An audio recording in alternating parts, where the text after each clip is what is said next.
The last chapter we're going to discuss in this 3-chapter series is endocrine disorders. This is chapter 35.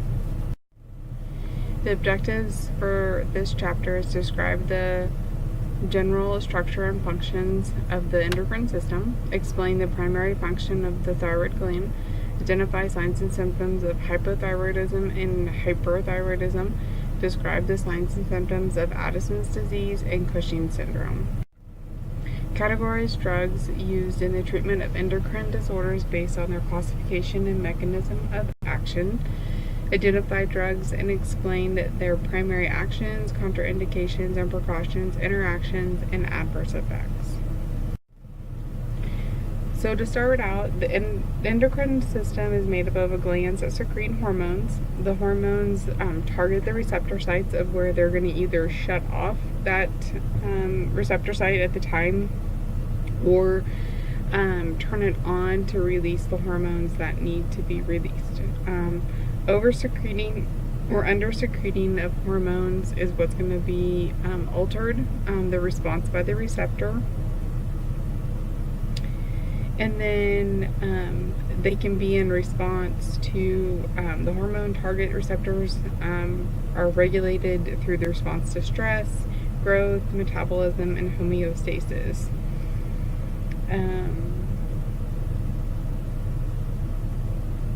And then the organs that are part of the endocrine is your thyroid, anterior and posterior pituitary, and the adrenal glands. So the next 2 slides we're going to look at hypo and hyperthyroidism. So hypothyroidism, this is when we're not making enough of the hormone, the thyroid hormone. So you're going to expect to see these signs and symptoms: hair loss, apathy, lethargy, dry skin. It's going to be coarse and scaly, muscle aches and weakness, constipation. Because remember, just think of hypothyroidism, everything is kind of slowed down. Intolerance to cold, receding hairline, facial and eyelid edema, dull blank expression, extreme fatigue, thick tongue, slow speech, anorexia, brittle nails and hair. For females, they'll have menstrual disturbances. And then your late clinical symptoms is subnormal temp, bradycardia, weight gain, low, decreased level of consciousness, thickened skin, and cardiac complications. So then hyperthyroidism is the complete opposite. This is just think of the sympathetic nervous system being activated. So they're going to have clubbed fingers, tremors, increased diarrhea. For females, menstrual changes, so they may not have a period anymore, so amenorrhea. Intolerance to heat, they have fine straight hair, bulging eyes, facial flushing, enlarged thyroid, tachycardia, increase in systolic blood pressure, breast enlargement, and they may have weight loss and muscle wasting. And then they're going to have more of the localized edema, typically in the lower extremities. The first drug that we're going to look at is thyroid hormone, levothyroxine or Synthroid. The action of this is the thyroid hormone is a synthetic form of the T4 and T3, or both. So we're going to use it to replace that thyroid hormone for hypothyroidism. And it also can treat myxedemia. So this slide shows you what myxedemia looks like. They're going to have their hair will be dry, coarse, and sparse. They'll have the lateral eyebrows will be more thin, so to the outer side, periorbital edema, and then puffy, dull face with dry skin. And then the legs will start looking, well, the skin will start thickening as well. So this is just due to hypothyroidism again. It's severe hypothyroidism. They'll have swelling in the face, lips, eyes, and tongue, and then thickening of the skins in the lower legs. This is another picture. The lady in the foot is one and the same. Just on the left side, she's got the myxedemia, And the two pictures on the right hand side are after treatment. Okay, complications from thyroid hormones is over medicating them. So you may over medicate the patient to where it puts them into hyperthyroidism, so they'll have anxiety, tachycardia, palpitations, altered appetite, abdominal cramping, heat intolerance, fever, diaphoresis, weight loss, and menstrual irregularities. So they just need to make sure that they notify the physician as soon as possible if any of these occur. Chronic treatment. Over time, it can cause atrial fibrillation and an increased risk of fractures from bone loss, especially in the older adults. So we need to make sure that we monitor the TSH at least once a year. Complications. This is pregnancy risk category A. That's contraindicated in people that have thyrotoxosis, which is hyperthyroidism, so we have too much of that hormone. And then the adrenal insufficiency is the Addison's disease, which is we don't have enough of that hormone. MI is also, if somebody's had an MI, it's contraindicated. Precautions, cardiovascular problems, older adults, diabetes, interactions, binding agents, anti-ulcer medications, calcium, and iron supplements and food. Calcium is a huge one. No calcium carbonate with thyroid. We need to take thyroid on an empty stomach because the food is going to decrease that absorption, and it's the same way with the calcium. It decreases the absorption of the medication. Carbamazepine, phenytoin, phenobarbital, sertraline, and rifampin, and then warfarin as well. Nursing considerations, they need to report any angina, palpitations, dysrhythmias. They need to start low and go slow. Monitor labs like your TSH, T4, T3. They need to take this on an empty stomach at least an hour before food or 2 hours after they have eaten. And just let them know that this is a lifelong replacement. There's no ever getting off of it. Okay. Thiionamides. This is your PTU. It blocks the synthesis of thyroid hormone, blocks the conversion of T4 into T3. So it's going to treat Graves' disease. This is hyperthyroidism. And this is where they have the quarter. And also thyroid storm, emergency treatment of thyrotoxosis.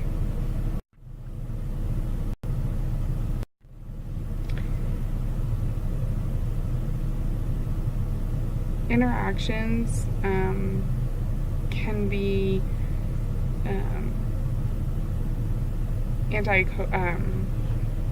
coagulants and antithyroid medications, as well as digoxin, can interact. Nursing administration or considerations, we're going to have full effect will benefit in 3 to 12 weeks. PTU prevents synthesis of thyroid hormone. Take at the same time with meals for the PTU. Do not discontinue abruptly. Hyperthyroidism, beta-adrenergic blockers can help control some of these signs and symptoms.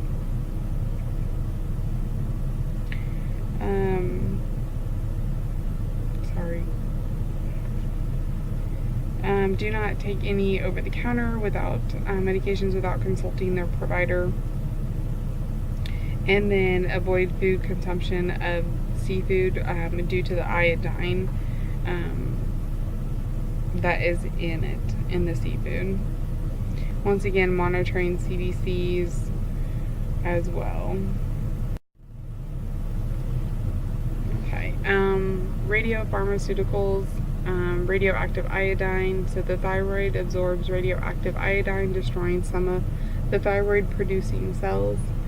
So at low doses, therapeutic use is thyroid function studies.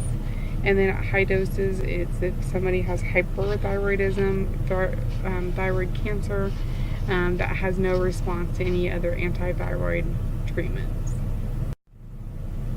Complications can be radiation sickness, so they need to monitor, the patient needs to monitor themselves for this, as well as the nurse.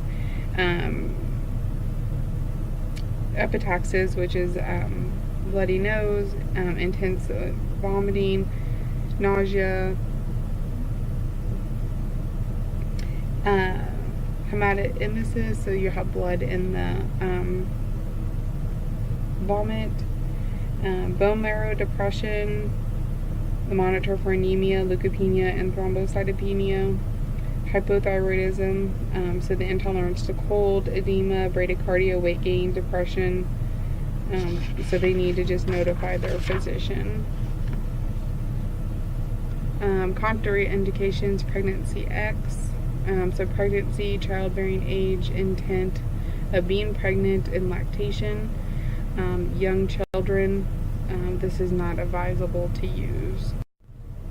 Interactions, anti-thyroid medications, nursing considerations, make sure they do radioactive precautions, and then limit contact with clients to 30 minutes a day per person.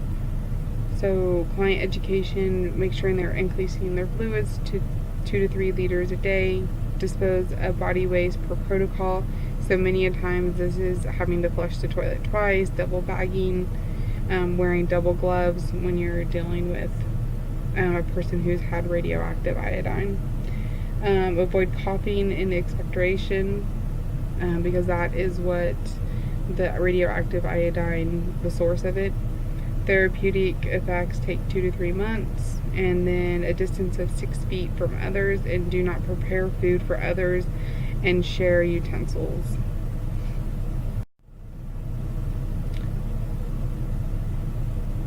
Which we'll repeat again. Education, increase fluids, dispose of the body waste per protocol, avoid coughing and expectoration. Therapeutic effects 2 to 3 months, maintain a distance of 6 feet from others. And then we're going to talk about the anterior pituitary hormones and growth hormones.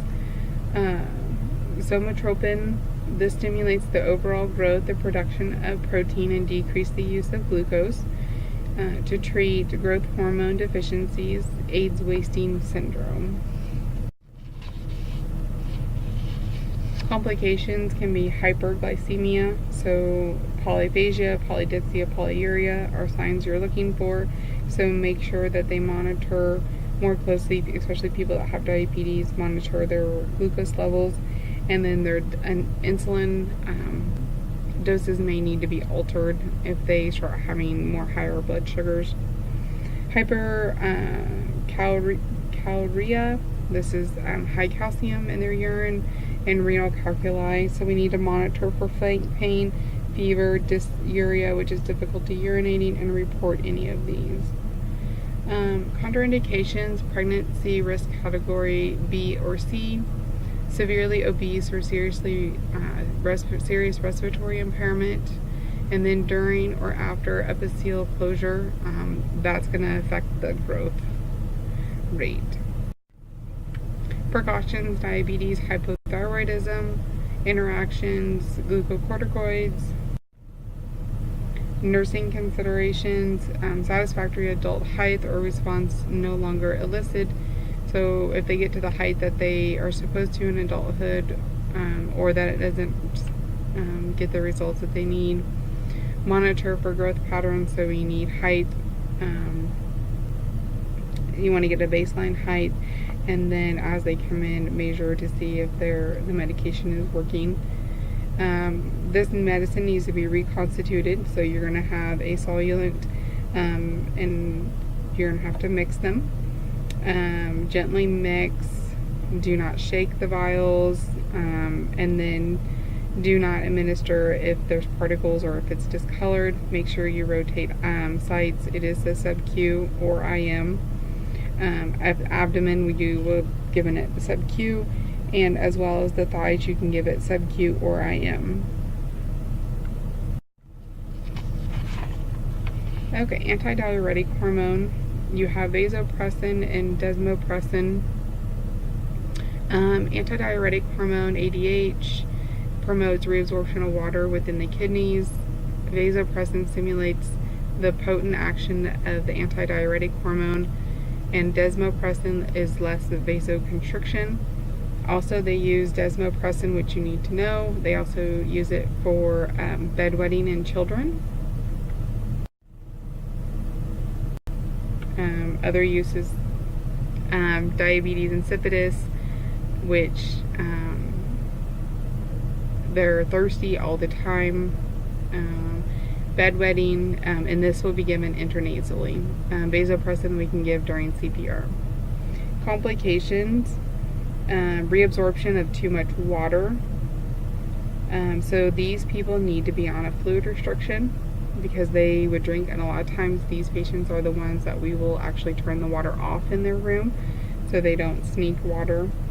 So the things that you're going to monitor for overhydration is sleepiness and a pounding headache. You need to teach them to monitor and record their daily I's and O's, and then notify them if they have any of those signs and symptoms of overhydration.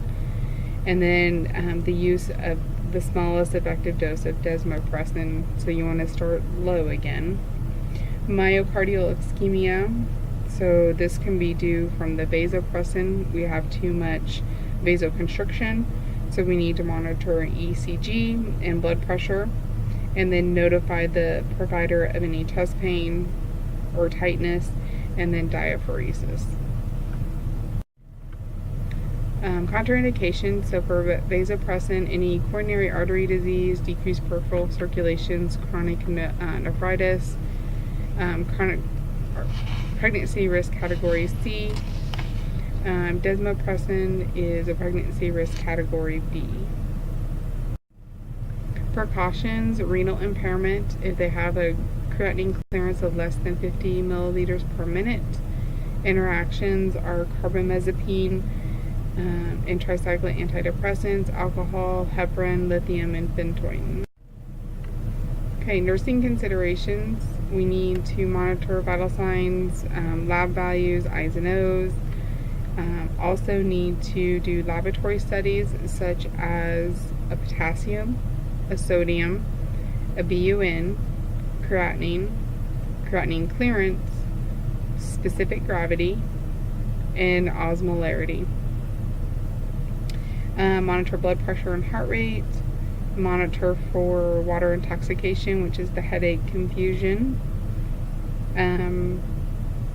For IV administration of vasopressin, monitor the IV site because extravasation can lead to gangrene if it's not treated.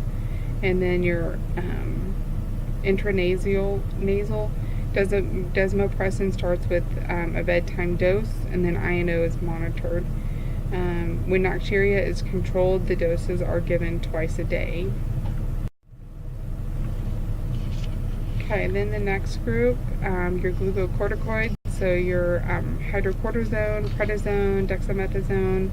It's going to mimic the effect of the natural steroid hormones. Therapeutic uses is acute and chronic replacement therapy for adrenal corticoid insufficiency, which is Addison's disease, cancer, inflammation, and allergic reactions. Okay, so looking at what Addison's disease is, your adrenal glands are not producing sufficient enough of the steroid hormones, so it's a lack, and it's a lack of your thyroid hormone. So you're going to have hyperpigmentation of the skin, so you're going to have way more color. You're going to have low blood pressure, weakness, weight loss, the GI, nausea, diarrhea, vomiting, constipation, abdominal pain, and then your skin, you'll have the libido, which is that kind of what babies sometimes have when they're born. It's kind of a patchy white skin.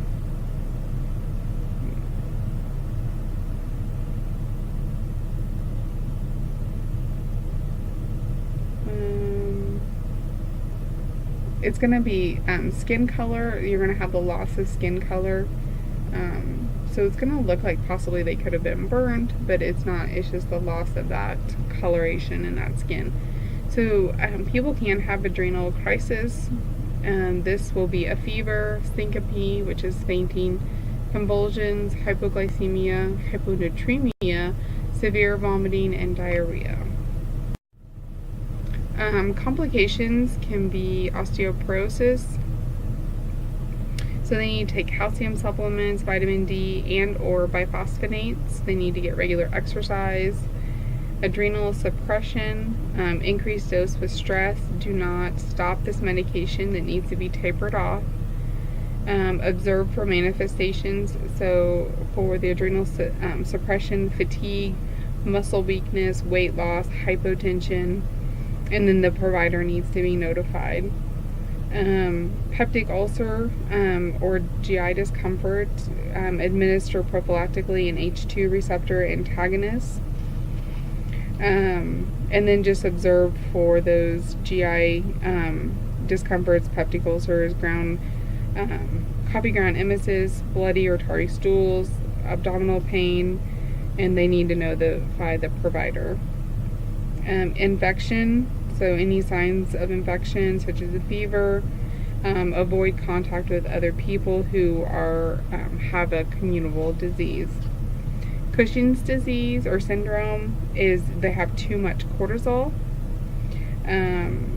So this is the risk for taking replacement for a long-term use of glucocorticoids in excessive doses. So sometimes how they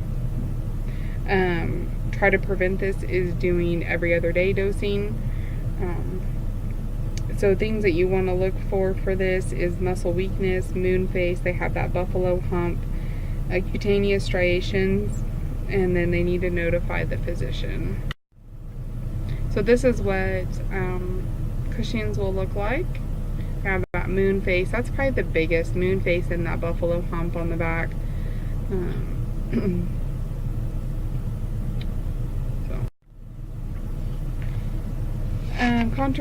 Indications, cortisone, pregnancy, category C, viral, bacterial, or fungal infection, precautions, recent MI, gastric ulcer, hypertension, kidney disorder, osteoporosis, diabetes mellitus, hypothyroidism, myasthenia gravis, glaucoma, and seizure disorders. Remember, myasthenia gravis is the weakness and rapid fatigue of muscles that usually use the voluntary control. Interactions, NSAIDs, acetaminophen, alcohol, anticoagulants, potassium deleting agents, and vaccines and toxoids. So nursing considerations, you're going to monitor vital signs and lab values. Then you take it with food. Then you taper the doses off. Indications for peptic ulcer and adrenal insufficiency, so they need to make sure they watch for those signs and symptoms. Dose increase during stress. Addison's, we need to replacement for life. And then they always need to carry an extra supply of glucocorticoids and wear a medical alert bracelet.